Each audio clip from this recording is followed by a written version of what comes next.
तेलात हे असं मिठाचं सूप करून घेतलेलं आहे. हे चिकन आपल्याला काळ्या मसाल्याचं चिकन बनवायचं आहे. तर हे कांदा, कोथिंबीर आणि काळा मसाला हे बारीक करून घेतलेला आहे. आणि हे फुटाण्याची आणि डाळीची पावडर बारीक करून घेतली.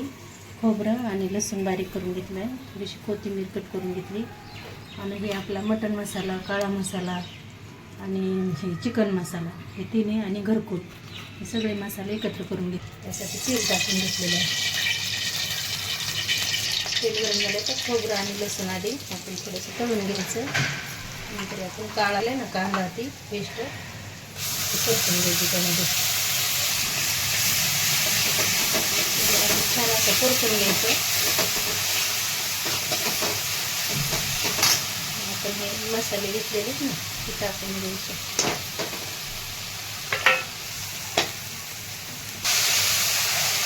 छान असं तेल सुटेपर्यंत राहून द्यायचं, परतून द्यायचं चांगलं.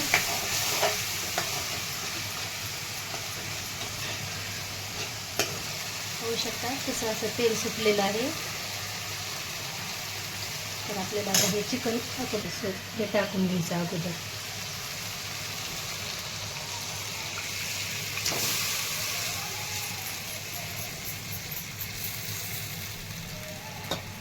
तर हे फुटाणे ते बारीक करून घेतलेले ना, तर हे आम्ही ग्रामीण भागामध्ये म्हणजे त्याला येसूर म्हणते, त्याला थोडंसं आमच्या भाषेमध्ये.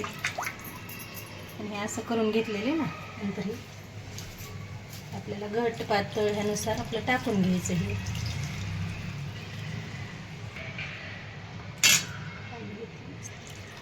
आपल्याला थोडीशी सरबरीत भाजी करून घ्यायची, नाही पातळ करायची. त्याच्यामुळे थोडंसं पाणी टाकून घेतलेलं आहे.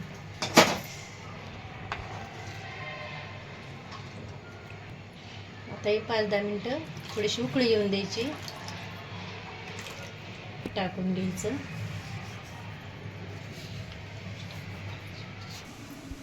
त्याला छान अशी उकळी आली का नाही, थोडीशी कोथिंबीर टाकून घ्यायची.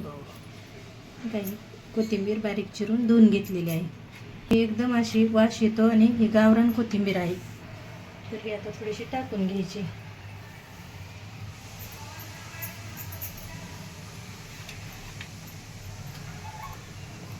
या चिकन खायला. तर हे चिकन खाण्यासाठी तयार झालेलं आहे.